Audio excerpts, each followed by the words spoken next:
Good morning, Alysa. How are you today? Great. Good morning. Always a pleasure to be back for another virtual edition of the Privacy Huddle. I'm in a great mood this morning because spring is coming to Chicago. How about you? How's things by Oh, you? yes. We're seeing like just the start of the cherry blossom. So I think by the end of this month, they're going to be And we're going to there. get to that in a minute because I'm like so excited this year that the IPP Summit's going to coincide with the cherry blossoms because it usually doesn't. It It hasn't for doesn't. so long. Yes. I Right. know. So exciting. I want to talk little bit about IPP, but let's start, of course, with this recent enforcement activity because as everybody predicted, as you've been telling us, as we've heard at our October Privacy Summit and at Privacy State of the Union in DC, it's coming and it's here. And so we have a number of recent settlements from Texas, from Cal Privacy, from the California AG, and always want to give the audience here just your perspective as an expert in this space on the latest trends and themes to look out for, right? It's like there's a lot of hot potatoes, as you say. Sometimes you're dropping some, picking others up. Like, what are you seeing right now that folks should be concerned with or top of mind relative to these recent investigations? Well, the good news is that it's not a surprising topic if you've ever listened to any of our huddles, because the constant theme is digital advertising and opt-outs. And we have been talking about that for quite a long time, and they really mean it. So if you thought that they didn't mean it, they really, really mean it. And I would start there and get really comfortable with, does my opt-out environment, whether I'm talking about web, whether I'm talking about TV, if that's relevant, or mobile apps, or in person, or maybe you do virtual, whatever your services or suite of products are, really understanding these latest enforcements and then pressure testing from the outside. Do they comply the way that these enforcement examples are saying you need to comply? Yeah. So in a way, nothing too new, but just make sure you're going through all the right paces relative to the opt-out Right. experience. Yeah. Which sounds simple, but opt-out compliance, like to actually do it the right way, it can be pretty difficult and challenging, particularly depending on your tech stack and your teams and all the different, did you take the approach of your one business, but you've got multiple brands? Do you have distinct businesses? So like your data flows and really getting a sense of like, how do these enforcements apply given my particular place in the market?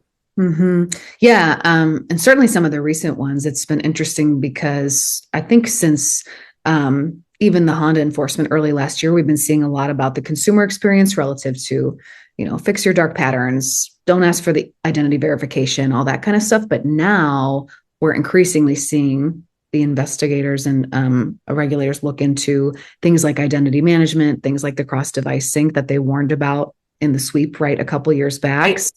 It's getting deeper, I think, from the data flow investigation. Right. And what I would just say, if you're in-house counsel, you're a privacy professional, what you think is burdensome to the consumer versus how the state enforcers are looking at what is burdensome to the consumer. Friday, Cal Privacy just put out, it's going to be putting out a request for comments on friction and opt-outs. And I think that concept of friction, we saw that in some of these settlements with, what does a consumer need to do in order to log out? If they're moving a toggle, why do they need to fill out a form? Now, the company would say, because I don't have things synced on the back end. I've got client-side technology on my web. That's one thing. I've got different types of retargeting, creating audiences that I need an email to enforce the opt-out. And we've heard enforcers now say, no, that's too many steps. That's how many clicks. Particularly if they're in a logged in state, it's one step, because that's how easy it was for them to be enrolled in your targeted advertising strategy. You have to make it very easy for them not to, if they exercise the choice to opt out, that you honor that. Yeah. And that tie, I think, to that, what tech are you using for advertising and however sophisticated that is, well, you probably should be able to do that for privacy reasons too. I think that's really interesting that the regulators are connecting those dots because, as we all know, marketing teams are flying fast when it comes to connecting the dots to make sure we're advertising and personalizing. And so the idea of, if you're sophisticated there, you should be sophisticated on privacy. I don't know that every brand is thinking in that way, that those things should be par, right, on par. No, but that it's an aggravating factor in the way that the state AGs are looking at that, because they look at it as you're monetizing data, but you didn't build up the compliance infrastructure to really match your monetization of the data. Now, whether you think that's accurate or not, that is how they look at it. So it really goes to, well, what does the compliance side look like? And do we have appropriate resources towards that? Yeah. Now, of course, we continue to see California be one of the most active states. What are you noticing in terms of the differences between what CPPA Cal Privacy is focused on enforcing versus what the California Attorney General is focused on? Well, the overlap is still the opt-out point. We saw in dark patterns user experience. Cal Privacy is also very much focused on data brokers under Tom Kemp's leadership, and they've got the Delete Act and the drop regs coming. So I think we're going to see more and more data broker enforcement, but that's not to the exclusion of opt-out. I would say we're going to see more Honda, Todd Snyder, just some of those, the Ford, like those are the examples. I think the way that Cal Privacy has really prioritized different from California AG, where they are really looking at a beginning to an end to end. What is the opt-out experience? I think Healthline was another good example of, and not just that, but you have to consider, well, what kind of data am I dealing with, and what is relevant to consumer expectations there? Of course, it was sensitive data. So I think California also is a bit more aggressive when we come to civil penalties and what they expect as a conclusion to the matter than so far we've seen Cal Privacy. Okay, that's helpful. And then how are you advising clients to think about this kind of in alongside the concern with all the class action, right? The SIPA, VIPA, wiretapping stuff. I mean, these are obviously two realms that are both focused on front-end data collection and privacy practices, but they're also different. And so how should brand leaders juggle these two things?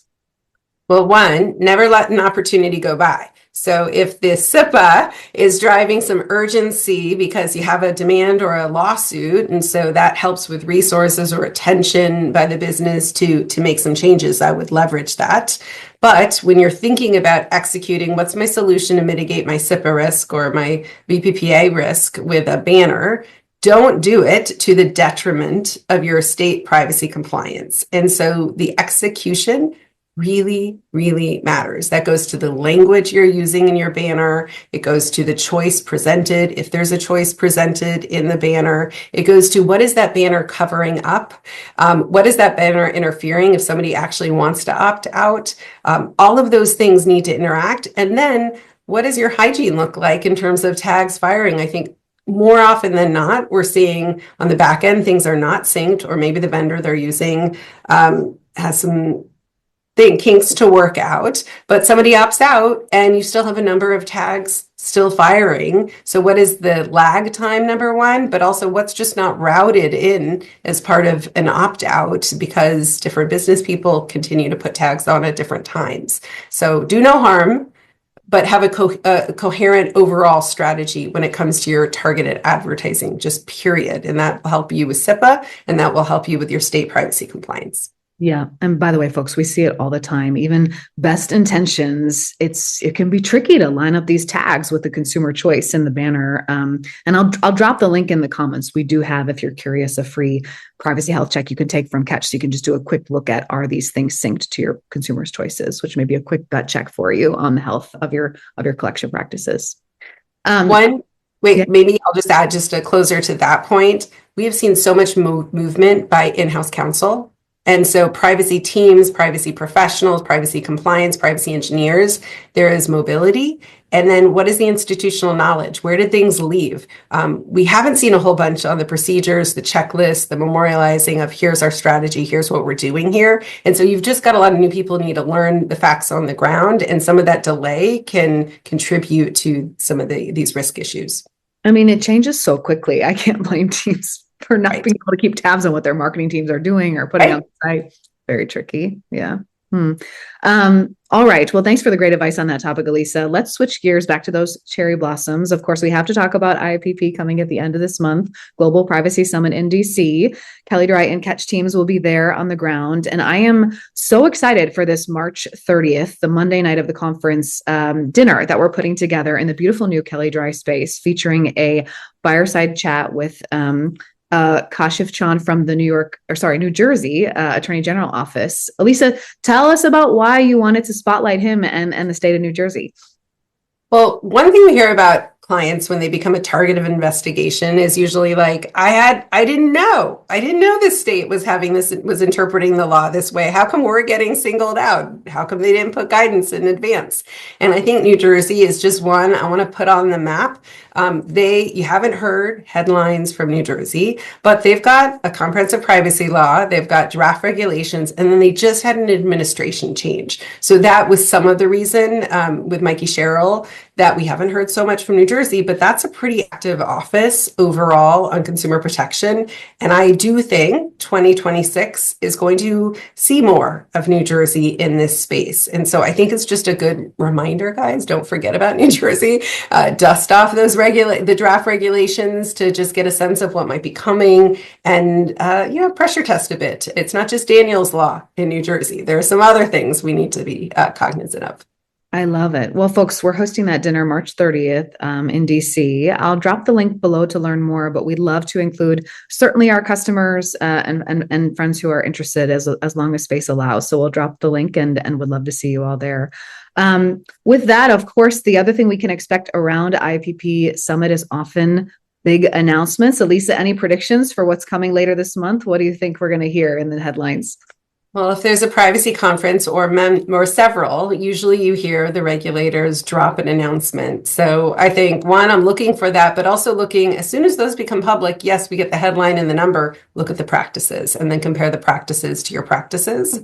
But there's the IAB, law and policy. We're going to see some other states talk, Virginia. We're going to see some Virginia AG office representation there. So that's a state we just haven't heard a whole lot from. That's really interesting. So I would both focus on the enforcement headlines as well as just what are some of these statements that the AG participants are making and take that back to the business and risk assessment.